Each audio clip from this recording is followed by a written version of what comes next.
الشيطان اللعين الرجيم بسم الله الرحمن الرحيم الحمد لله رب العالمين والعاقبة للمتقين والجنة للموحدين والنار للملحدين والصلاة والسلام على سيد الأنبياء والمرسلين سيدنا ونبينا وشفيعنا أبي القاسم محمد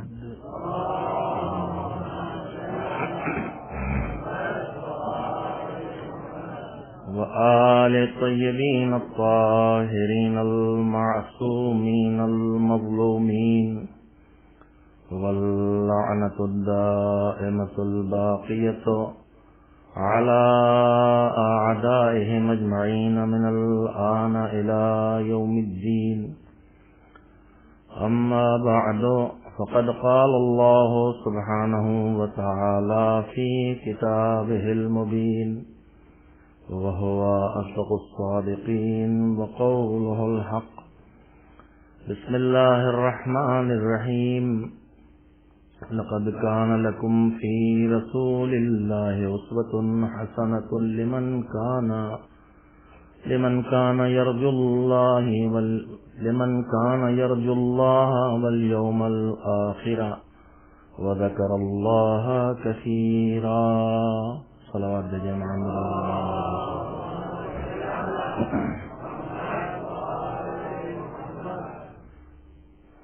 سورہ احزاب جو قرآن مجید کے سوروں میں 35واں سورہ ہے، یعنی سورہ نمبر 33. اس سورے کی 21ویں آیت ہے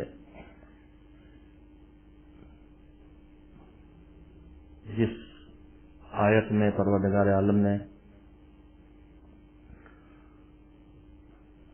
تمام انسانوں کے لیے اور خاص کر کے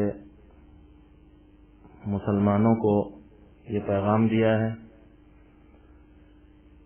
کہ تمہارے لیے اللہ کے بھیجے ہوئے پیغمبر یعنی حضرت محمد مصطفیٰ صلی اللہ علیہ وآلہ وسلم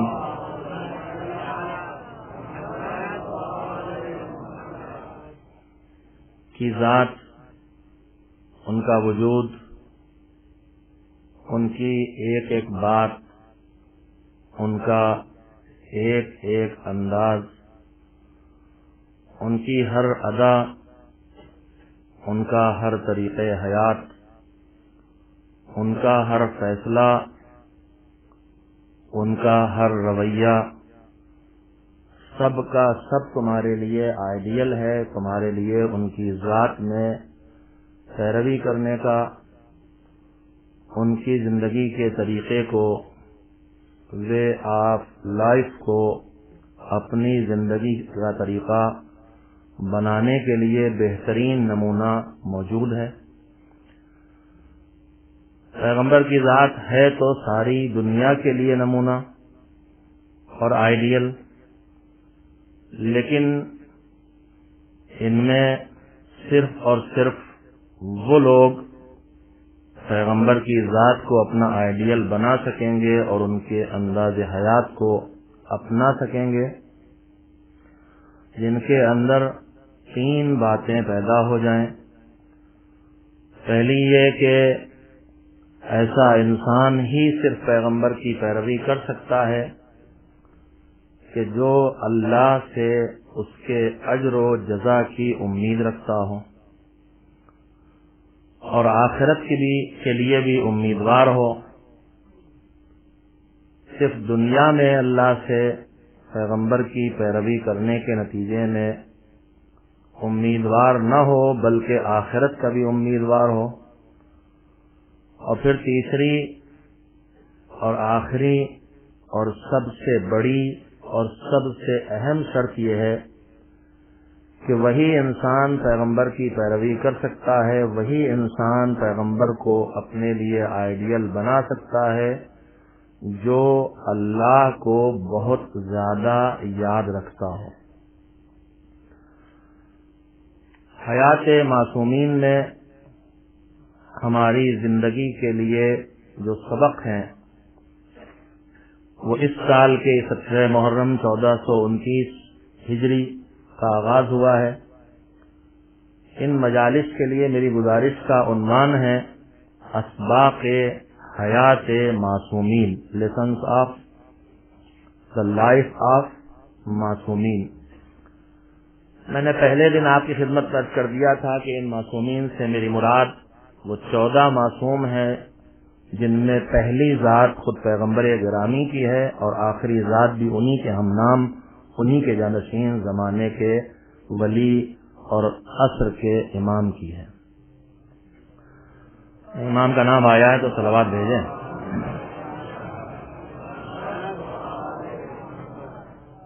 کل میں نے عرض کیا تھا کہ تمام زندگی کے لیے، ایک انسان کی پوری زندگی کے لیے، اور ایک انسان صرف نہیں، ایک دور کے انسان کے لیے پیغمبر کی حیات اور لائف آئیڈیل نہیں ہے، بلکہ پیغمبر کے آنے سے لے کے قیامت تک جتنے انسان گزریں گے ان انسانوں کے زندگی کے جتنے حالات بدلیں گے، خود ایک انسان کی زندگی کے حالات کتنی مرتبہ بدلتے ہیں، اور بدلے ہوئے حالات میں آدمی کو طے کرنا پڑتا ہے کہ اب میری زندگی کی روش کیا ہو، اب میرا طریقہ کیا ہو۔ ایک آدمی ایک بار بڑا کاروباری ہوتا ہے، اچھی مالی حیثیت ہوتی ہے اس کی، اور یک بیک اس کا کاروبار کسی وجہ سے بیٹھ گیا اور بگڑ گیا، کل تک بے حساب آمدنی والا انسان یک بیک تنگدست ہو جاتا ہے۔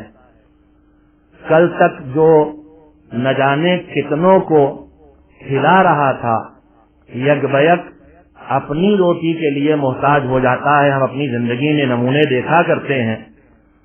تو اب مسئلہ یہ ہوتا ہے کہ جب ہمارے پاس اتنا تھا کہ ہم دوسروں کو دے سکیں، جو اس وقت ہماری روش تھی، جو اس وقت ہماری زندگی کا طریقہ تھا، کیا وہی طریقہ اس وقت بھی باقی رکھا جا سکتا ہے جب ہم شہیدست ہو گئے، ہمارا ہاتھ خالی ہو گیا، ہم غربت کا شکار ہو گئے، تنگدستی کا شکار ہو گئے؟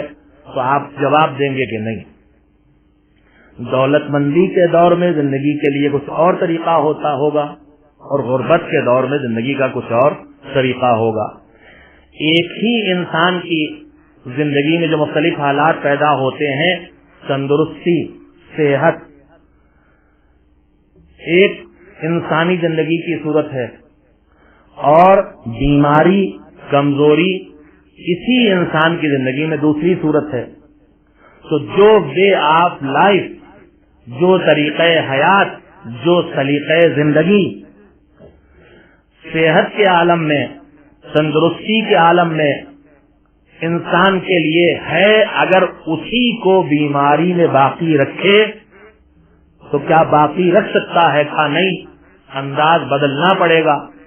کل تک 5 آدمیوں کا کھانا ختم کرنے کے لیے اکیلے کافی تھے، دعوت ذوالسیرہ والوں سے کم نہیں تھے، اور آج ایک آدمی کا کھانا رکھا ہے، اور جیسے بہو 2 سال کے بیٹے کو ڈانٹ رہی ہے کہ ذرا سے تو ناشتہ دیا ہے، کھاتے کیوں نہیں ہو، ویسے ہی بہو کی ساس ان بڑھوں کو بڑے نیاز سے کہہ رہی ہے کہ اتنا سے تو دیا ہے آپ کو ناشتے میں سیریل، وہ بھی آپ سے ختم نہیں ہو رہا۔ تو صورتحال انسان کی جب بدلتی ہے تو اسے ایک ہی زندگی میں مختلف حالات سے دوچار ہو کے حالات کا تقاضا پورا کرتے ہوئے اپنی زندگی کے لیے پالیسی چینج کرنا پڑتی ہے۔ ایک انسان کی زندگی کے حالات بدلتے ہیں، اس کے بعد ایک نسل کے حالات بدلتے ہیں۔ ہمارے باپ دادا کا دور اور تھا، ہمارا دور اور ہے، ہماری اولاد کا دور اور ہوگا۔ جو طریقہ باپ دادا کی زندگی کا تھا اگر وہی باقی رکھا ہم نے اپنی اولاد کے لیے، تو پتہ نہیں کہاں کہاں نقصان اٹھانا پڑے گا. تو زندگی انسان کی ایک ہوتی ہے وہی بدلتی ہے, پھر جب نسلیں بدلیں تو حالات اور بدلتے ہیں. جب نسلیں نہیں صدیاں بدلنا ہو تو پھر حالات کتنے بدلیں گے اس کا اندازہ نہیں لگایا جا سکتا ہے. کل میں نے جو بات کہی تھی وہیں سے آج اپنی بات کو شروع کر رہا ہوں. تو ایک طرف انسانیت وہ ہے کہ جو صدیوں پر پھیلی ہوئی ہے, جس کی انتہا قیامت پہ ہونے والی ہے, اور دوسری طرف پیغمبر وہ ہے کہ جن کی کل زندگی 63 برس ہے, اور ان 63 برسوں میں 40 سال سکوت کے نکل گئے ہیں, 23 سال بعثت کے بعد کے ہیں, ان میں بھی 13 برس مکے کے ہیں جن میں کوئی اللہ کی طرف سے حکم ایسا آیا ہی نہیں ہے جس پہ عمل کر کے دکھانا ہے.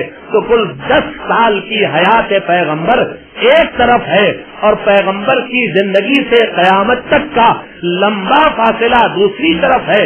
اس 10 سال کی مختصر سی زندگی کو اس طولانی زندگی کے لیے نمونہ عمل بننا.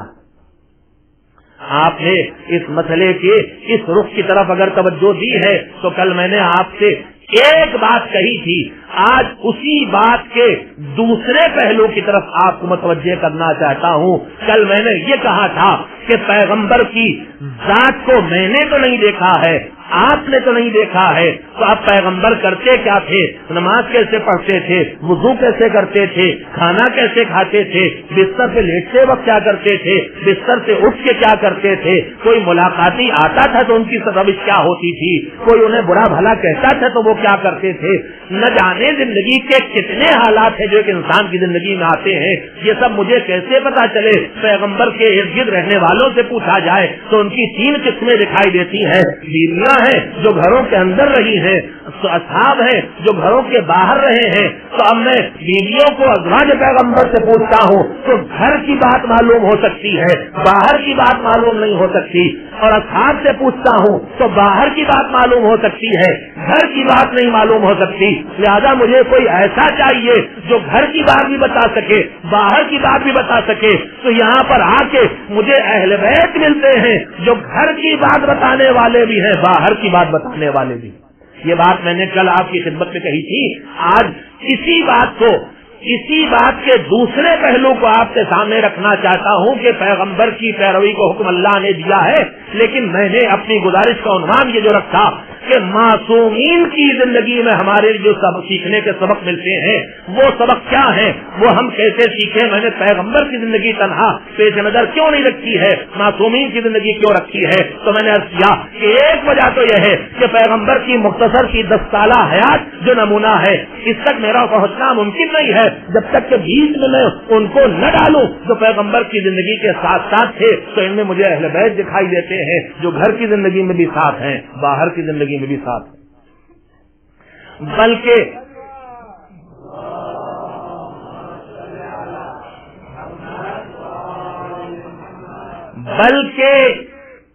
بڑی خاموشی سے آپ سن رہے ہیں, بلکہ مجھے صرف اہل بیت دکھائی دیتے ہیں جو پیغمبر کے ساتھ تب بھی ہے جب کوئی نہیں ہے. زندگی میں دیکھنا چاہتے ہو تو جا کے میدان احد میں دیکھ لو, اور وفات پیغمبر کے بعد دیکھنا چاہتے ہو تب بھی دیکھ لو. پیغمبر کے ساتھ خالی علی دکھائی دے رہے ہیں, باقی سب حکومت بنانے کے لیے پیغمبر کو چھوڑ کے چلے گئے. تو مجھے تو صرف اہل بیت دکھائی دیتے ہیں جو زندگی میں بھی ان کے ساتھ ہیں, موت کے بھی بعد ان کے ساتھ ہیں, گھر میں بھی ان کے ساتھ ہیں, اور گھر کے باہر بھی ان کے ساتھ ہیں. مگر یہ کل 10 سالہ حیات ہے, اور اگر ان کو قبول کر لیا جائے جو پیغمبر کے ساتھ ہیں, چاہے وہ ازواج ہو چاہے وہ اصحاب ہو, تو ایک مسئلہ اور پیدا ہوتا ہے. ان میں سے کس کی بات کی ضمانت لی ہے اللہ نے کہ اگر یہ بتائے تو میں مان لوں؟ ان میں سے کس کے عمل کی ضمانت لی ہے اللہ نے کہ جو کرے تو میں مان لوں؟ میں نے کسی صحابی کو دیکھا کہ اس طرح وضو کر رہا ہے, میں نے کہا بس یہی ہے پیغمبر کا وضو, اس لیے کہ صحابی انہوں نے پیغمبر کو وضو کرتے دیکھا. میں نے پہلے یاد کر دیا ہے کہ میری گفتگو کا مقصد ہر کسی کے دل کو دکھانا نہیں ہے, لیکن پیغام حق کے لیے سوچ ذہنوں تک پہنچانا میرا مقصد بہرحال ہے. میں نے کسی صحابی کو دیکھا وضو ایسے کر رہا, میں نے کہا اچھا, میں نے پیغمبر کو تو نہیں دیکھا, یہ صحابی, اب میں نے صحابی کو بھی نہیں دیکھا, لیکن کتابوں نے لکھا ہے کہ صحابی ایسے وضو کر رہے تھے اور مجھے ان کتابوں پہ اعتبار ہے جو مجھ تک پہنچی ہے. تو اب میں نے پیغمبر کو نہیں دیکھا, صحابی کو دیکھا ایسے وضو کر رہے ہیں, میں کیسے کہہ دوں کہ ویسے ہی وضو کر رہے تھے جیسے پیغمبر وضو کر رہے ہیں؟ اس لیے کہ میں نے کسی اور کی ضمانت اللہ کے پاس دیکھی ہی نہیں. اللہ نے ضمانت لی ہے پیغمبر کی, ان کی بات کی ضمانت ملی ہے, ان کے عمل کی ضمانت ملی ہے. بات کی ضمانت یہ کہہ کے لی وما ينطق عن الهوى ان هو الا وحی یوحی, پیغمبر کی بات کو تمہیں اس لیے ماننا ہے کہ یہ کوئی بات اپنی طرف سے نہیں کہتے ہیں, یہ جو کچھ کہتے ہیں اللہ کی وحی ہوتی ہے. اس لیے میں نے پیغمبر کی بات کو مانا. اور پیغمبر کے عمل کو کیوں مانا ہے؟ اس لیے کہ پیغمبر کے عمل کی بھی اللہ نے ضمانت دی ہے. وہ کیا ہے؟ وَإِذْ رَمَيْتَ وَمَا رَمَيْتَ إِذْ رَمَيْتَ وَلَكِنَّ اللَّهَ رَمَى. پیغمبر کا چھوٹا سے چھوٹا کام بھی اپنی طرف سے نہیں ہے, ان کا کام ہے تو اللہ کا کام ہے. یہ جو چھوٹی چھوٹی کنکریاں پیغمبر اٹھا کے ان کفار کی طرف پھینک رہے ہیں, جس کے بعد انہیں شکست ہو رہی ہے, یہ نابینا ہو رہے ہیں, اندھے ہو رہے ہیں, تو یہ پیغمبر اپنے ہاتھوں سے اٹھا کے نہیں پھینک رہے ہیں, یہ پیغمبر نہیں ہے, یہ اللہ ہے جو ان کنکریوں کو پھینک رہا ہے. تو مجھے کوئی نہیں دکھائی دیتا اصحاب نبی میں, ازواج نبی میں, جن کے قول کی ضمانت اللہ نے لی ہو, جن کے فعل کی ضمانت اللہ نے لی ہو, لیکن مجھے پوری دنیا میں اہل البیت دکھائی دیتے ہیں جن کے قول و فعل کی ضمانت تو بات کی بات ہے. کل میں نے جملہ کہا تھا, اسے دہرانا چاہتا ہوں. میں کچھ کہتا ہوں تو بغیر سوچے کہتا ہوں یا سوچ کے کہتا ہوں. آج آپ بالکل نہیں سوچ رہے. بھیا آپ کوئی بات کہیں گا, بے سمجھے بوجھے کوئی بول پڑے تو کہتے ہیں مت جاؤ, تمہاری بات کا کوئی بھروسہ ہے, ایسے بول دیتے ہو. کہتے بعد میں ہو, سوچتے کہتے پہلے ہو, سوچتے بعد میں ہو. تو آدمی جب کچھ کہتا ہے تو سوچ کے کہتا ہے نا, اور اگر سوچ کے نہ گئے تو خود ہی مزہ, ارے معاف کیجیے گا بھائی, بھولے سے میرے زبان سے نکل گیا. اور آج کا سب سے آسان کام ہی یہی ہے, جس کو جو جیتا ہے کہہ لو اور اس کے بعد کو معاف کیجیے گا غلطی سے میری زبان سے نکل گیا. یہ اللہ کو پسند نہیں ہے, مگر اس کا دوسرا رخ پسند ہے. یہ ہمارے ہاں بہت ہوتا ہے جو اللہ کو پسند نہیں ہے, اور وہ ہمارے ہاں بہت کم ہوتا ہے جو اللہ کو پسند ہے. ہمارے معاشرے اور سوسائٹی کا ایک رخ یہ ہے کہ ہم جس کو جو جی چاہے کہہ لیں, اور جب پکڑے گئے تو کہا بھائی وہ ذرا غلطی ہو گئی, اس کی غلط فہمی, میرا ارادہ نہیں تھا ایسا. وہ پریس رپورٹر نے میری بات کو توڑ مروڑ کے پیش کیا ہے. ہمارے ہاں تو روزانہ نیتا جی یہی بیان دیا کرتے ہیں,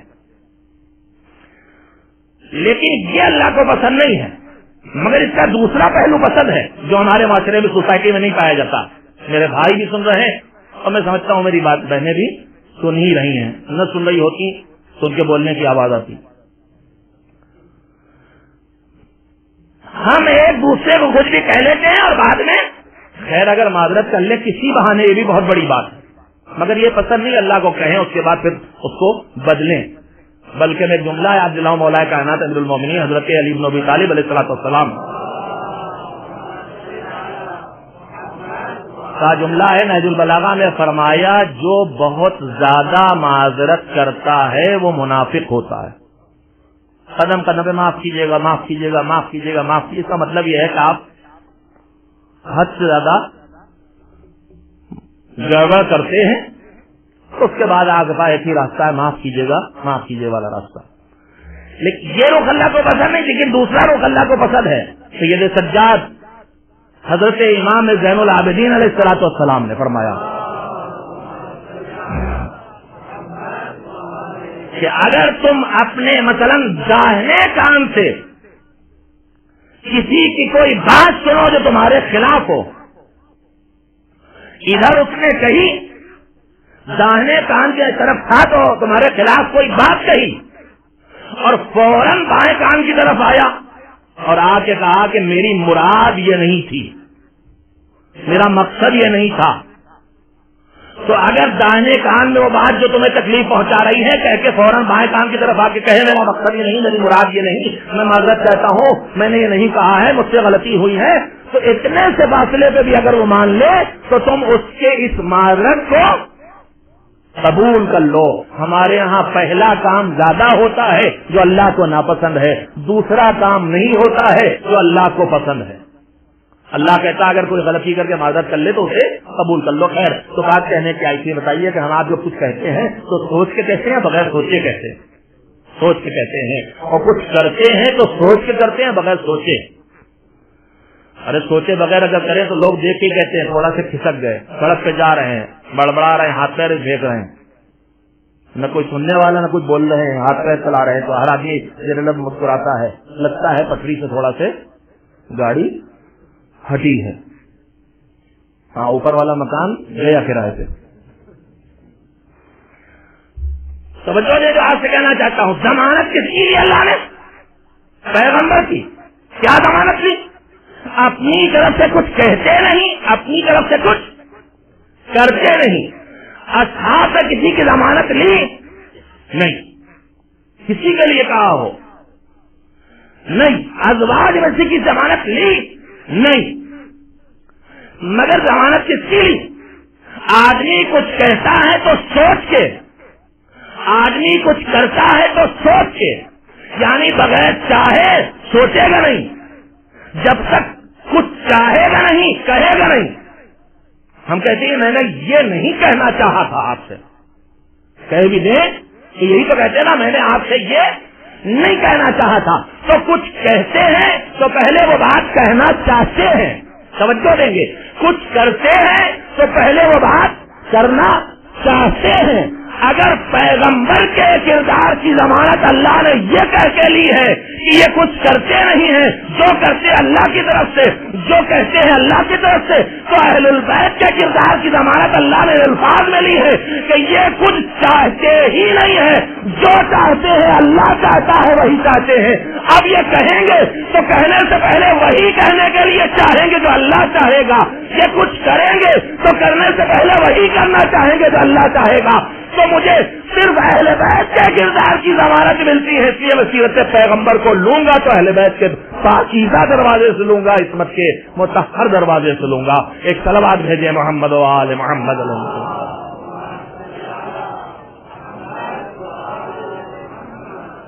آج آپ نے فیصلہ کر لیا ہے کہ نان ویج قسم کی صلوات نہیں رہے گی، ویج صلوات ہو رہی ہے آپ کی. چلیے وہی صحیح.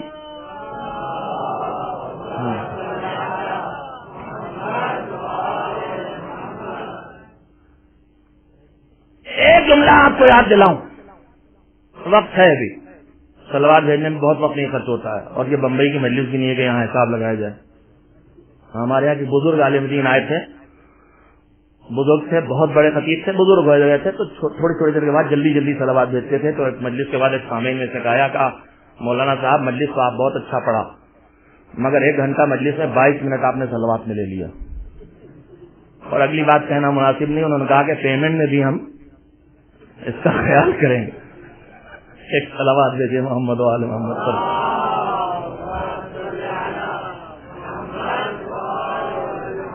میں کھانا کھا کے نایا کیجیے تو ویسی رحمت آپ کو نہ دیا کروں. آپ جب اونگنے لگتے ہیں تو پھر میں کیا کروں، اس طرح کا کوئی چارہ کار نہیں رہ جاتا. ایک پرجوش صلوات بھیجے محمد و آل محمد پر.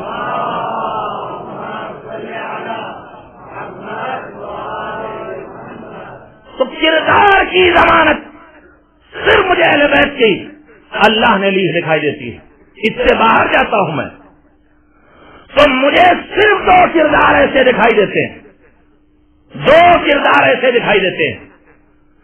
اہل بیت علیہ السلام، محمد و آل محمد علیہ السلام کا کمال کیا ہے کہ اللہ کہتا ہے یہ کام تم نے نہیں کیا، یہ کام ہم نے کیا. پیغمبر سے کیا کہتا ہے؟ وہاں رمیت ولکن اللہ رما. یہ بھی تو توجہ دیں گے. ایک قیمتی بات کہنا چاہتا ہوں، آپ تھوڑا سے جاگ بھی جائیں گے تاکہ میں اگلی بات آپ کی خدمت میں کہہ سکوں. کام کس کا ہوتا ہے؟ یہ بتائیے کہ آپ نے نماز پڑھی تو نماز پڑھنے میں آپ کیا پاتے ہیں؟ کا ثواب، اجر، تو ثواب اور اجر کس نے دیا آپ کو؟ اللہ نے دیا. نماز کس نے پڑھی؟ آپ نے پڑھی. نماز میری، اجر و ثواب اللہ کا. یہ ہے عمل کے اللہ کی بارگاہ میں قبول ہونے کی پہلی منزل. تھوڑی دیر آپ توجہ دیں گے تو نتیجہ انشاءاللہ آپ کے دل کو مسرور کرے گا. میں نے نماز پڑھی، میرا عمل اللہ کی بارگاہ میں پہنچا تو کم سے کم کتنا ثواب؟ اس یہ حساب ہم سب کو یاد ہے. کم سے کم کتنا لایا؟ لیجئے، یہ بھی یاد نہیں ہے. سب لوگ پنیر کھا کے آئے. آج ایک بہت بزرگ، بہت بڑے عالم دین، نام نہیں لوں گا ممبر سے، اس وقت درس دے رہے تھے اور انہی کے بیٹے حوض علمیہ نجف میں عالم مرد تقلید، بہت بڑے بزرگ عالم دین تھے. پنیر چیز، یہ چیز جو ہے بہت مرغوب غذا بن گئی ہماری. روایات میں ہے کہ چیز کھانے سے، پنیر کھانے سے تھوڑی سی یہ کم ہوتی، سست ہوتی ہے. اس کا علاج بھی ہے کہ اس کے ساتھ وہ اخروٹ کھایا جائے، وہ بھی روایات میں ہے. خیر مجھے پتہ نہیں، میں ڈاکٹر نہیں ہوں. بہرحال یہ بات مشہور ہے تو مذاق میں کہا جاتا ہے. جب کوئی ذرا ناسمجھی کی بات کرتا ہے تو کہتے ہیں کہ آج پنیر کھائی ہے، چیز کھائی ہے. تو نجف میں درس ہو رہا تھا، ایک بزرگ عالم دین، بہت بڑے مرد تقلید، فقیہ، عالم، جنہوں نے دنیا بدل دی. درس کرے تھے ان کے بیٹے، وہ بھی مجتہد تھے، وہ درس میں بیٹھے تھے. بیٹے نے ان کو اعتراض کیا. یہ ہمارے حوض علمیہ کی صرف نظام ہے کہ وہاں درس کے درمیان کھلی ہوئی بات ہوتی ہے. شاگرد جو سوال ہو پوچھتا ہے اور اعتراض کرتا، گھنٹوں بحث ہوتی ہے اس کے اوپر. انہوں نے اعتراض کیا، انہوں نے جواب دیا. باپ بیٹے تھے لیکن استاد شاگرد بھی تھے. جب دیر تک اعتراض جواب ہوتا رہا تو باپ جو استاد تھے انہوں نے بیٹے سے کہا کہ آج کیا کھایا تھا؟ پنیر تو نہیں کھائی تھی. تو انہوں نے کہا حضور آپ ہی کے ساتھ ناشتہ کیا تھا. آپ نے تو میرے ساتھ کھانا بھی نہیں کھایا بھائی. صلوات بھیجے محمد و آل محمد.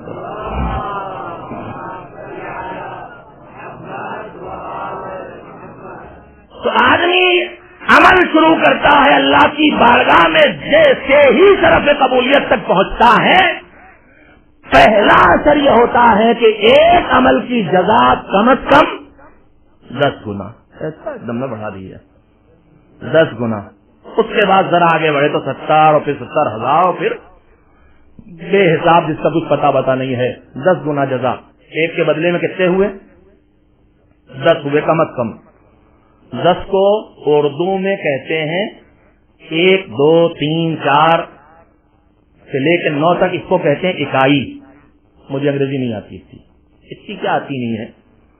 1 سے 9 تک کہلاتی ہے اکائی. اور اس کے بعد جب 2 ڈیجٹ ہو جائیں تو دہائی، 10 11 12. تو اکائی ایک چیز ہے اور دہائی دوسری چیز ہے. ایک نیکی پر 10 ثواب، یہ اکائی ہے کہ دہائی. اور سزا کا معاملہ کیا ہے؟ بات میں بات یاد آئی اور بچوں کو یاد رہے گی تو زندگی بھر کام آئے گی. بزرگوں کو تو بولنے کی عادت ہو ہی جاتی اور زندگی بھر کام کیا ہے کہ زندگی تو گزر بھی گئی. ایک نیکی پر 10 ثواب اور ایک برائی پر کتنی سزا ہے؟ یہ اللہ کا کرم ہے. اگر اسی کی فہرست گنانا شروع کرتے تو پوری مجلس اسی کے لیے چاہیے، کم پڑ جائے گی کہ کہاں کہاں اس کا کرم ہے. نیکی 1، سزا جزا 10، برائی 1، سزا 1. تو برائی پر سزا 1 ہے، یہ ہے اکائی، اور نیکی پر جزا 10 ہے، یہ ہے دہائی.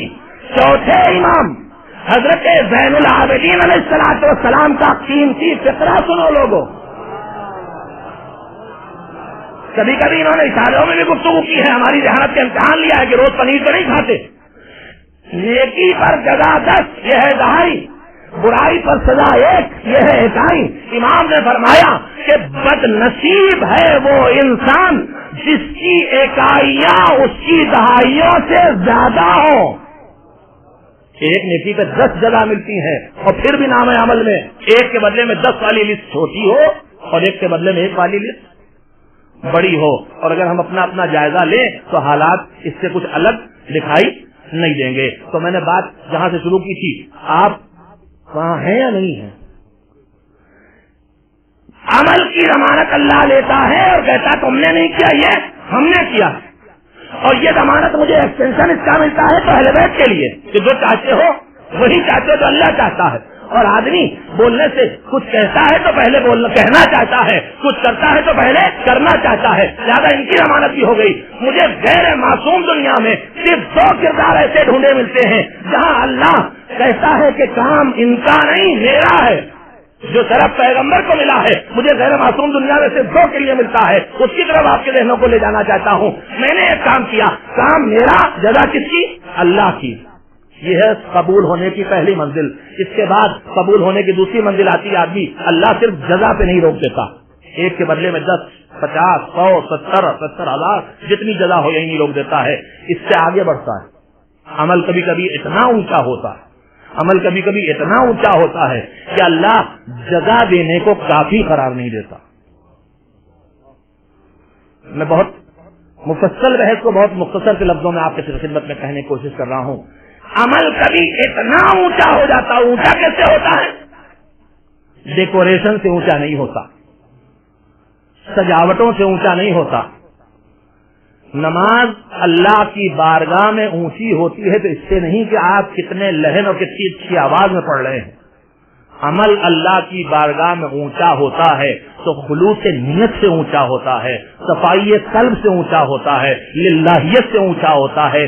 گنتی کی کوئی قیمت اسلام میں نہیں ہے, کوانٹٹی کی حیثیت نہیں ہے جو کوالٹی کی حیثیت ہے.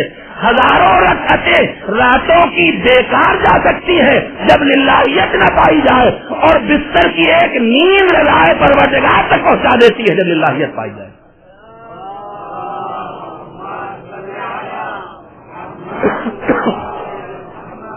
اب اونچا اٹھتا ہے عمل تو اتنا اونچا اٹھتا, مالک کہتا اب جزا دینا کافی نہیں ہے. اب جزا جو کافی نہیں ہوتی ہے تو پھر کیا دیتا ہے کہ اب اس کے بعد شکریہ بھی ادا کرنا ہوگا. اور مجھے اس کا نمونہ بھی قرآن میں ملتا ہے تو کہیں اور نہیں سوائے اہل بیت کے. سورہ دہر آپ پڑھتے ہی رہتے ہیں. روزہ رکھا گیا تھا, افطاری اٹھا اٹھا کے فقیروں کو بانٹ دی گئی تھی, غریبوں کو دے دی گئی تھی. تو نتیجے میں جو پورا سورہ نازل ہوا ہے اس سورے کا اعلان یہ بھی تو ہے وَكَانَ سَعْيُكُمْ مَشْكُورًا. اب تمہارے اس عمل پر صرف جزا دے دینا کافی نہیں ہے, اب یہ تمہارا عمل اتنا اونچا اٹھ گیا ہے کہ اللہ تمہاری اس صحیح اور اس کوشش کے لیے شکریہ ادا کر رہا ہے. یہ مقبولیت کی دوسری منزل ہے.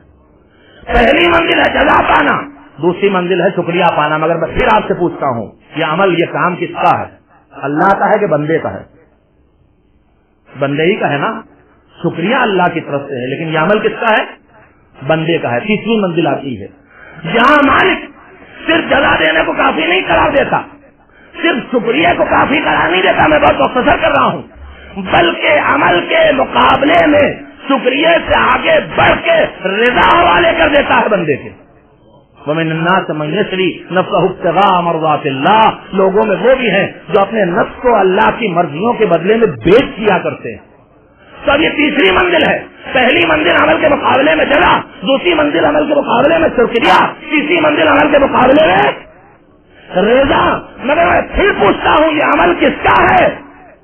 بندے کا ہے. بستر پہ علی لیٹے ہیں, بستر پہ علی لیٹے. اللہ یہ نہیں کہہ رہا ہے کہ ماذ اللہ میں لیٹا ہوں تم نہیں لیٹے علی. وہ کہہ رہا ہے تم لیٹے ہو, اتنا اونچا کام کیا ہے کہ میں تمہیں اب رضا تمہارے حوالے کر رہا ہوں. مگر عمل بندے کا ہے. مگر مجھے میرے معصوم دنیا میں ایک عجیب و غریب منظر دکھائی دیتا ہے, مجلسوں کا سنا ہوا مجمع ہے. یہ بتائیے عبداللہ کا یتیم جب اس مکے میں آیا تو اس کو کس نے پالا؟ عبداللہ کے یتیم کو پالا عبداللہ کے بھائی ابو طالب نے. اور جب یہ یتیم اسلام کا پیغام لے کر اٹھا تو اس کا ہاتھ خالی تھا, تو اس خالی ہاتھ میں دولت کس نے دی؟ دولت آئی خدیجہ کی, دولت آئی خدیجہ کی. اب بس دیکھو آپ یاد کر لیں قرآن کریم کا ایک سورہ پکار پکار کے کیا کہہ رہا ہے, علم یجد کا یتیمن فآوا. ہم نے تم کو یتیم پا کے پناہ نہیں دی. اور اس کے بعد آیتوں کے سلسلہ کہتا ہے, آگے بڑھتا ہے, آگے پھر جا کے قرآن مجید کیا کہتا ہے کہ تم ضرورت مند ہے, تو ہم نے تمہیں غنی بنا دیا. تو عزیزو غنی تو یہ دولت خدیجہ سے ہوئے, پناہ تو انہیں ابو طالب نے دی, مگر یہ اتنا اونچا کام تھا کہ پناہ دے ابو طالب, اللہ کہتا ہے میں نے پناہ دی ہے. دولت دے خدیجہ, اللہ کہتا ہے میں نے دولت دی ہے. یہاں عمل بندے کا ہے, مگر اتنا اونچا ہو چکا ہے کہ اللہ کہہ رہا ہے یہ کام تو میرا کام ہے, میرے بندوں کا کام نہیں ہے. صلوات بھیجے محمد و آل محمد علیہ السلام.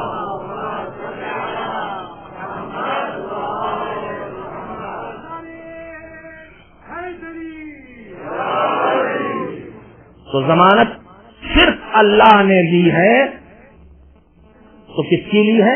پیغمبر کے بعد اہل بیت پیغمبر کی. اور اگر اس میں ایگزمپشن بھی دکھائی دیتا ہے تو ازواج میں وہ زوجہ کہ نہ ہوتی تو اہل بیت پیغمبر نہ ہوتے. یہ خدیجہ نہ ہوتی تو فاطمہ نہ ہوتی, فاطمہ نہ ہوتی تو ائمہ نہ ہوتے.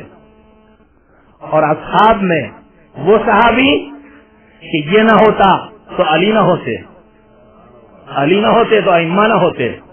تو صرف دو کے لیے استثناء اور ایگزمپشن دکھائی دیتا ہے مجھے, جن کے کردار میں عمل, ان کا عمل خیر اتنا اونچا ہے کہ اللہ ان کے کام کو اپنا کام کہہ رہا. ورنہ اس کے علاوہ مجھے سارا کا سارا پوری کی پوری صحابیت اور ساری تاریخ دیکھنے کے بعد صرف ملتے ہیں تو کردار اہل بیت ملتے ہیں, اور یہ معصوم ہیں, ان کے کردار کی اللہ نے ضمانت لی ہے.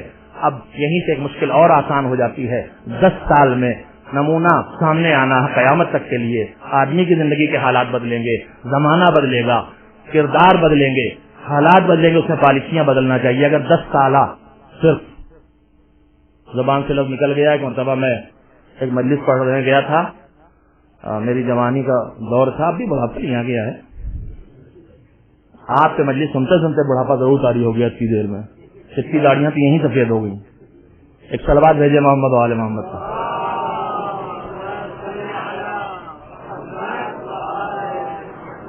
میرے بڑے بھائی ایک بچہ بھتیجا میرا چھوٹا تھا, کم سن کا, ساتھ گیا تھا. اس نے مجلس کے بعد اپنے بابا سے شکایت کی, کہا پاپا آج چچا جان گالی بک رہے تھے ممبر سے, ہم کو منع کرتے اور خود گالی بک رہے تھے. تو پتا چلا آپ کو کیا گالی بک رہے تھے؟ والعصر ان الانسان لفی خسر الا الذین آمنوا وعملوا الصالحات. اس کا ترجمہ ہم یہ کر رہے تھے کہ سب گھاٹے میں ہیں سوائے ان انسانوں کو جو ایمان لائے اور عمل صالح انجام دیں. عمل صالح انجام دیں. اس نے آخر کی ہے تو سنی نہیں, اس نے کہا چچا جان ہم ممبر سے گالی بک رہے تھے. تو ممبر کی بڑی بارکیاں ہوتی ہیں. یہاں خطیب اعظم مولانا سید غلام اختر اللہ مقامہ نے جو بات چیزیں سکھائی چھوٹی چھوٹی اپنے کم سن جن کی تربیت کر رہے تھے, اس میں جملہ یہ بھی تھا کہ دیکھیے 2 لفظ بولے جاتے ہیں, غلطی ہم اکثر بولنے میں کرتے ہیں. ایئر کو اردو میں سال بھی کہتے ہیں اور برس بھی کہتے ہیں. برس یعنی سال, سال یعنی برس.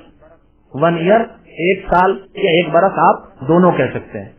سنگولر آپ دونوں کہہ لیں, لیکن جب پلورل بنائے, جمع بنائے, تو پھر ہمیشہ برس کی جمع بنائے, سال کی نہ بنائیے گا, ورنہ خلاف تہذیب کلمہ آپ کی زبان سے نکل جائے گا. وہ رشتہ آ جائے گا جو رشتہ غیر قانونی بھی ہو سکتا ہے. ایک صلوات بھیجے محمد محمد پر. آپ سال کے پلورل نہ بنائیے گا. میں جو پیچھے بیٹھے ہیں وہ صلوات بھیجیں, اس بار آگے والے اطمینان سے بیٹھے آرام سے.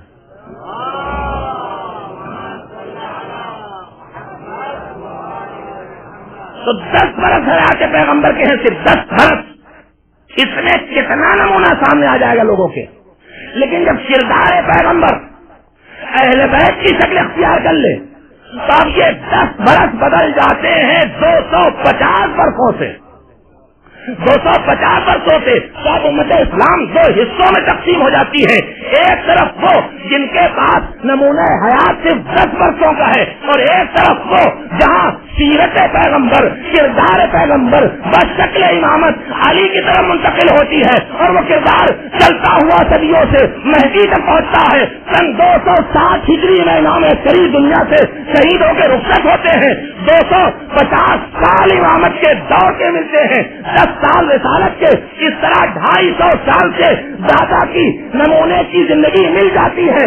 اب حالات بدلتے رہے, سیرتیں بدلتی رہے, زمانے بدلتے رہے, ہر دور کے لیے نمونہ سامنے آتا رہے گا.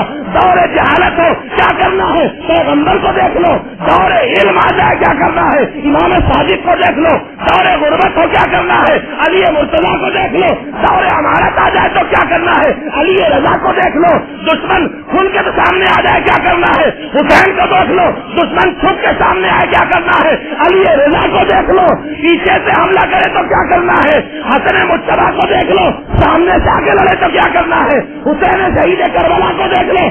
تو جو صرف پیغمبر پر رک جاتے ہیں ان کے لیے یقین نمونہ حیات ادھورا رہ جاتا ہے. جو جانشین پیغمبر کی شکل میں اہل بیت کو پکڑ لیتے ہیں ان کے دامن سے وابستہ ہو جاتے ہیں, صدیوں تک ان کے سامنے نمونہ حیات باقی رہتا ہے اور بڑا ہدایت پا جاتے ہیں. صلوات بھیجے محمد و آل محمد پر.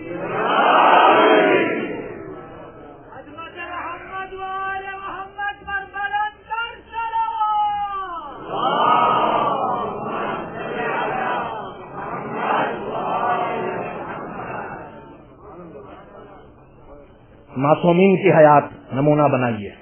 دشمن اس نقطے کو خوب پہچانتا تھا, اس لیے اس نے حیات معصومین, سیرت معصومین, کردار معصومین پر ہر طرح سے پردے ڈالنے کی کوشش کی. آپ تاریخ کے اوراق کو اٹھا کے پڑھ لیں, کبھی کبھی ہم بھی خوش ہو کے ان واقعات کو دہرانے لگتے ہیں. ان ملعونوں کے تذکرے کہ جو شراب پی کے, شراب کے نشے میں مست ہو کے, اپنی کنیز کو شراب پلا کے نماز صبح کے لیے اپنی ابا اس کے دوست پہ ڈال کے مسجد میں بھیج دیتے تھے.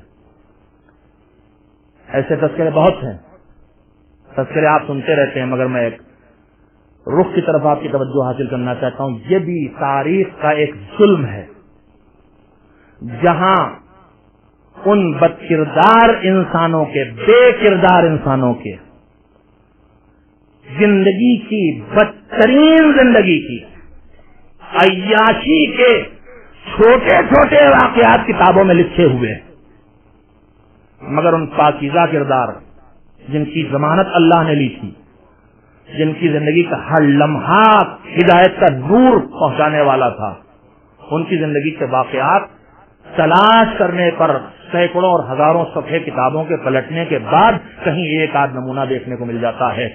جتنا ان کو شہید کر دینا ظلم تھا, اس سے بڑا ظلم یہ تھا کہ ان کے کردار کو چھپانے کی کوشش کی گئی.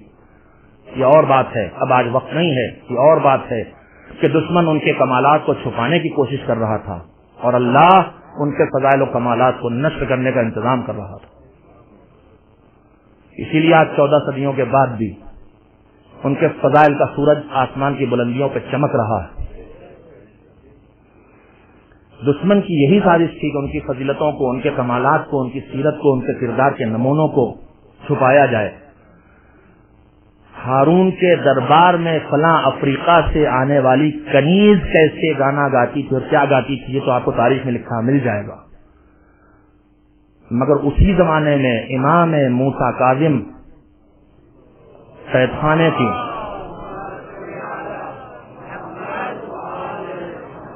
ایک آدھ واقعے کا مل جانا اور بات ہے, لیکن ان کی زندگی تو کوئی لمحہ اس سے خالی نہیں ہے. امام موسیٰ کاظم قید خانے کی تاریکیوں میں بیٹھ کے تلاوت قرآن کیسے کرتے تھے, یہ تذکرے چھپائے گئے ہیں. الہی انتظام تھا تو اس کے بعد بھی آ گیا, لیکن جو آیا ہم تک وہ بہت کم ہے, جو نہیں آیا وہ بہت زیادہ ہے. معصومین کی سیرت اور حیات کا وہ حصہ جو ہم تک نہیں پہنچا وہ بہت زیادہ ہے, جو ہم تک پہنچ گیا پہنچنے کے اعتبار سے بہت کم ہے. جو پھر قیمتی فقرہ کہنا چاہتا ہوں, دشمن نے چھپایا جو ان کا تھا کمال, جتنی فضیلتیں تھیں, جو خوبیاں تھیں, جو کردار تھا, جو سیرت تھی, اس کا جتنا نور تھا اس میں سے بہت کم پہنچا ہے ہم تک, مگر ادھر کے حساب سے کم ہے. ہمارے لیے وہ بھی کم نہیں ہے. میں آپ سے پوچھتا ہوں آسمان پر جو یہ سورج چمک رہا ہے, اس وقت نہیں چمک رہا, کہ مولانا کچھ سوچ کے بولا کیجئے, چمک رہا تھا, اب چمکے گا کیا؟ یہاں جہاں سورج کبھی ڈوبتا نہیں تھا وہاں نکلتا نہیں, مشکل یہ ہو گئی. لیکن یہ جو آسمان پہ سورج چمک رہا ہے, اگر اس کی ساری گرمی آپ تک آ جائے تو کیا ہوگا؟ رہیں گے؟ نہیں رہیں گے. جتنی آپ کے پاس آتی ہے اتنا آپ کے لیے کافی ہے کہ نہیں؟ دشمنوں نے چاہے لاکھ چھپایا ہو, مگر الہی انتظام یہ ہے کہ جتنا نور ادھر سے آنا چاہیے اتنا ہم تک آ رہا ہے. آج اگر چمکتے سورج کی روشنی پر کوئی دروازے اور کھڑکیاں بند کر کے تاریخ پردے ڈال کے بیٹھ رہے تو کمی سورج کی نہیں, کمی تمہاری ہے. تم نے روشنی اندر آنے نہیں دی. میرے عزیزوں, لاکھ وہاں پردے ڈالے گئے مگر نور ہدایت کردار معصوم سے نکل تک ہم تک آ رہا ہے. اب اگر گناہوں کے پردے ڈالے ہم بیٹھے ہیں, اب یہ بات بری لگے گی مگر سچ ہے, اور سچ ہوتا ہی کڑوا ہے. اگر نور ہدایت ہمارے گھروں میں نہیں دکھائی دے رہا ہے, ان گانے کی آوازوں کو تو سن سکتے ہیں جو خلفاء کے درباروں سے اٹھ رہی تھی, مگر وہ تلاوت قرآن نہ سنائی دے جو سید سجاد کے گھر سے نکل رہی تھی, وہ زبور آل محمد نہ پڑھی جائے جس کو سننے کے لیے پرندے رک جایا کرتے تھے, وہ نہج البلاغہ ہاتھوں میں رہو کہ جس کو اگر اپنا لیا جائے تو زندگی آج ہی نورانی ہو جائے. تو یہ کمی اس سورج کی نہیں ہے, اس گھر کی ہے جس نے کھڑکیاں بند کر لی اور سندان بند کر لیے, دروازے بند کر لیے. اور ہم ایک سورج والے نہیں ہیں, ہمارے پاس تو ہدایت کے 14 سورج ہیں. پھر یہ اندھیرا زندگیوں میں کیوں ہے؟ یہ گناہوں کی تاریکی کیوں ہے؟ یہ اللہ کی نافرمانی کی ظلمت کیوں ہے؟ ہم نے اپنے دروازے بند کر رکھے ہیں. عزیزو, دشمن کا ظلم ہے ان کے گلے کاٹے, دشمن کا ظلم ہے ان کے کمالات کو چھپایا, دشمن کا ظلم ہے ان کی سیرت کو ہم تک نہیں پہنچنے دیا. مگر کہیں ہم محبت کرنے والے, ہم چاہنے والے, ہم ان کے نام پر بے چین ہو جانے والے اپنے کردار میں ان کے نور کو آنے میں رکاوٹ بن کے کہیں ان کے ستم تو نہیں کر رہے ہیں. کھول دو دل کے دریچے, کھول دو دماغوں کی کھڑکیاں, آنے دو ان کی آوازوں کو, آنے دو ان کی باتوں کو, آنے دو ان کی کردار کی خوشبو کو. بچ جائے ہمارا گھر کردار آل محمد کی خوشبو سے. ہمارے گھروں سے اٹھے وہ آوازیں جو آل محمد کے گھروں سے اٹھتی تھیں, ہمارے گھروں سے آوازیں نہ نکلیں جو آل محمد کے گھروں میں کبھی سنائی نہیں دی تھیں. عزیزو, ایک باغ نہیں, ایک درخت دھوپ کے سائے سے بچنے کے لیے کافی ہوتا ہے. یہ ہماری بدنصیبی ہے.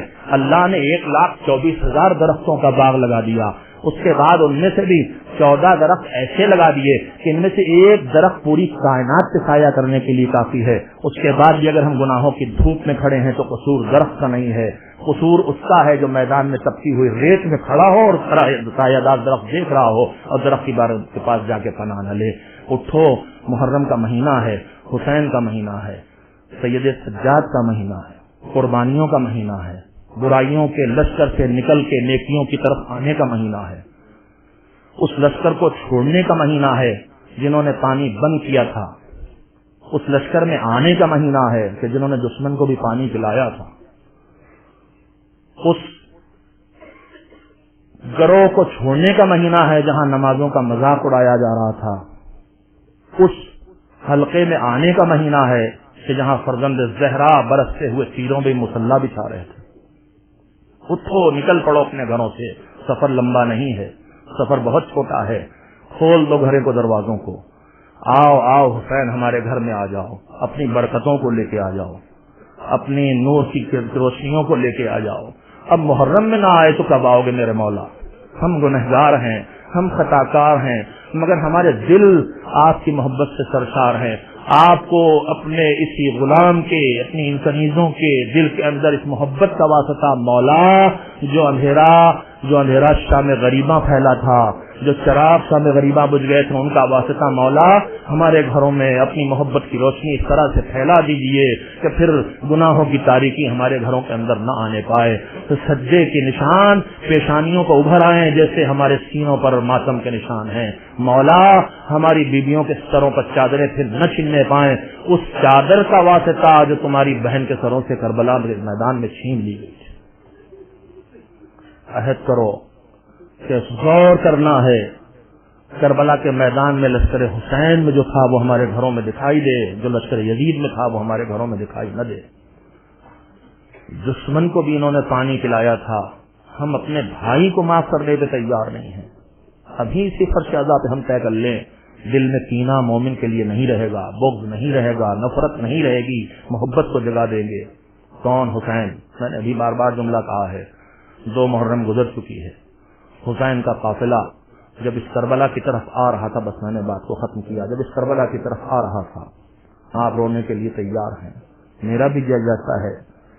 ذاکر کی ایک خوش نصیبی ہے، وہ لفظ جگر فاطمہ کا تذکرہ کر لیتا ہے، لیکن ذاکر کے دل کا ایک کرب بھی ہے کہ جب وہ پڑھتا ہے اس کی مجبوری ہوتی ہے کہ اپنے آپ کو روک کے رکھے، اگر وہ بھی اتنا ہی روئے جتنا سننے والا رو رہا ہے تو پڑھ کیسے سکے۔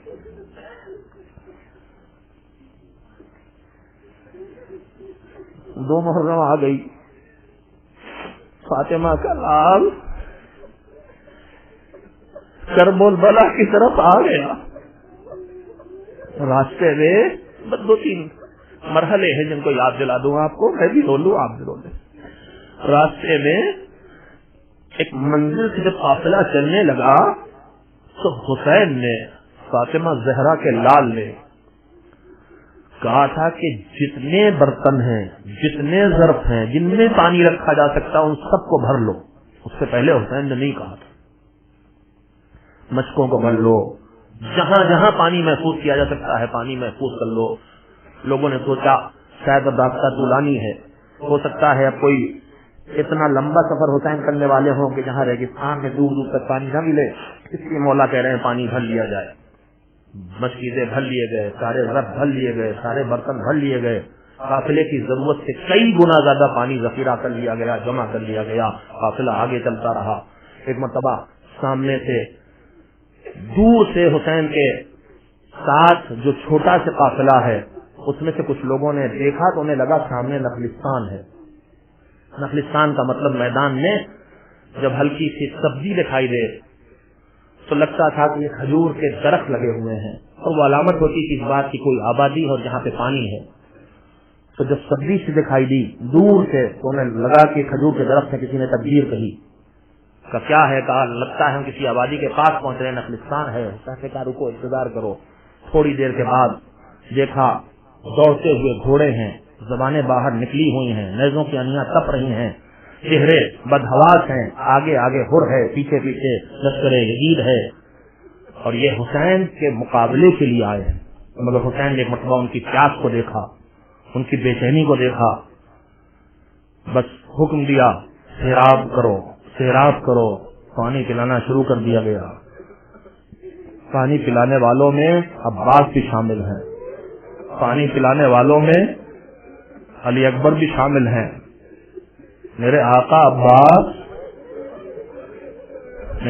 عباس جن ہاتھوں سے آپ ان ظالموں کو پانی پلا رہے ہیں، یہی ہاتھ چند قطروں کے لیے شانوں سے جدا ہوں گے میرے مولا۔ عجب کردار ہے۔ صورتحال یہ ہے کہ حسین نگرانی کر رہے ہیں، کوئی جانور پیاسا نہ رہ جائے، کوئی گھوڑا پیاسا نہ رہ جائے، کوئی سواری پیاسی نہ رہ جائے، کوئی سوار پیاسا نہ رہ جائے۔ وہ حسین کہ جو جانتا ہے کہ یہی ظالم سالہ ہوگا، فرات پہ پہرا دے گا، فرزند زہرا پانی مانگے گا، جام آپ میں پانی بھر کے نامزد چھلکا دیا جائے گا، زمین کو پھینک دیا جائے گا اور حسین کو نہ دیا جائے گا، مگر ایک ایک کو پانی پلا رہے ہیں۔ ایک ظالم خود کہتا ہے میں اتنا پیاسا تھا کہ مشکیزے کے دہن سے پانی پینا چاہتا تھا، مگر گھبراہٹ میں پانی گرا جاتا تھا۔ ہائے رے حسین! ایک مرتبہ خود گھوڑے سے اترے، کا گھبرا نہیں، اپنے ہاتھوں سے مشکیزے کو پکڑا، اپنے ہاتھوں سے دہانے کو پکڑا، اپنے ہاتھوں سے مشکیزے کا دہانا اس انسان کے منہ سے لگا دیا، اطمینان سے پانی پی لے۔ ارے کیسا دل ہے یہ فاطمہ کے لفظ جگر کا! ان کو پانی پلا رہا ہے جس کے قاتل ہیں، ان کو پانی پلا رہا ہے جس کے بچوں کو پیاسا ماریں گے، ان کو پانی پلا رہا ہے کہ جس کے سامنے 6 مہینے کے غم کی نظر کو لے کے جائے گا اور تپتی ہوئی ریت پہ لٹا کے کہے گا اگر تم سمجھتے ہو حسین پی لے گا تو لو تنہائی میں آ کے پلا دو، مگر پانی تو نہیں ملے گا، ہاں تیر مارا جائے گا جو بھالے جیسا تیر ہوگا۔ اجرکم اللہ۔ فاطمہ کا لفظ جگر جن کو پانی پلایا ہے وہیں حسین کو لے کے کربلا آ گئے۔ کوفے نہیں جانے دیں گے، مدینے نہیں جانے دیں گے، کسی اور طرف نہیں جانے دیں گے، تمہیں یہاں روکیں گے۔ کربلا تک پہنچے، گھوڑا چلتے چلتے خود سے رک گیا۔ رکے حسین، اس زمین کا نام کیا ہے؟ کسی نے کہا اسے نینوا کہتے ہیں، کہیں اور نام بتاؤ، کسی نے کہا اسے ماریا کہتے ہیں۔ حسین پوچھتے رہے، لوگ نام بتاتے رہے، آخر میں کسی نے کہا اس زمین کو کربلا کہتے ہیں۔ بس کربلا کا لفظانہ تھا۔ لفظ جگر فاطمہ ایک مرتبہ گھوڑے سے اترا، زمین سے خاک اٹھائی، خاک سونگی، زمین پہ مٹی پھینک دی اور آواز دی، ہاں یہی زمین کرب و بلا ہے، یہی مصیبتوں کی زمین ہے، خیمے لگا دیے جائیں۔ بچن سے عرض کروں گا، فرزند زہرا جو حکم دیا خیمے لگا دیے جائیں، سردار عسکر عباس، علی کا لال عباس، جس کی ایک تلوار پورے لشکر کوفہ کے لیے کافی ہے، وہ عباس جو صفین میں کم سنی میں ایسے لڑا تھا کہ دیکھنے والے سمجھ رہے تھے علی لڑ رہے ہیں، وہ عباس ہے۔ خیمے لگائے جا رہے اور آپ کے کنارے خیمے لگ رہے ہیں تاکہ تپش اور گرمی صحرا کی بچوں کو کم اذیت پہنچائے کہ ایک مرتبہ لشکر یزید آگے بڑھا، خیمے یہاں لگنے نہ دیں گے۔ عباس نے قبضے شمشیر پہ ہاتھ رکھا، کس کی مجال کہ اس غلام کے ہوتے ہوئے آقا کے خیموں کو فرات کے کنارے سے ہٹائے۔ عباس بفرے ہوئے شیر کی طرح سے جو آگے بڑھے، حسین نے دیکھا ہمیں حکم دور روکتے جائیں گے مگر دل ٹوٹ جائے گا۔ ایک مرتبہ جلدی سے کہا، بہن زینب تمہاری مدد کی ضرورت ہے بہن، ارے بفرے ہوئے شیر کو روکو۔ زینب نے سر پہ نظر ڈالی، آ گئی بھائی کے پاس، اس سے ہاتھ رکھا، باقا مڑ گئے عباس، بہن کیا ہے؟ کہا بھیا قبضے شمشیر سے ہاتھ ہٹا لو، خیمے یہاں سے ہٹا دو، ارے ہم خون بہانا نہیں چاہتے۔ شیر نے سر کو جھکا لیا، خیمے تو ہٹ گئے مگر اب جہاں خیمے لگے تھے پھر یہ نہ خیمے تھے نہ سروں پہ چادریں تھی، بازوؤں میں رسن بنی تھی اور زینب آواز دے رہی تھی، بھیا ارے جس کا عباس جیسا شیر بھائی ہو اس کے بازوؤں میں رسن بنے۔ عباس سر بریدہ سے آواز دے رہے ہوں گے، شہزادی ارے آپ ہی نے تو مجبور کیا تھا، ورنہ میری شمشیر کھچ جاتی تو کس کی مجال تھی۔ ہائے فاطمہ کے لال کربلا کے میدان میں 4 دن کے بھوکے پیاسے شہید ہو گئے۔ وَسَيَعْلَمُ الَّذِينَ ظَلَمُوا أَيَّ مُنقَلَبٍ يَنقَلِبُونَ۔ ألا لعنة الله على القوم الظالمين۔ الہی بحق الزہرا و ابیہا و بعلہا و بنیہا، پروردگارا محمد و آل محمد علیہ السلام کا واسطہ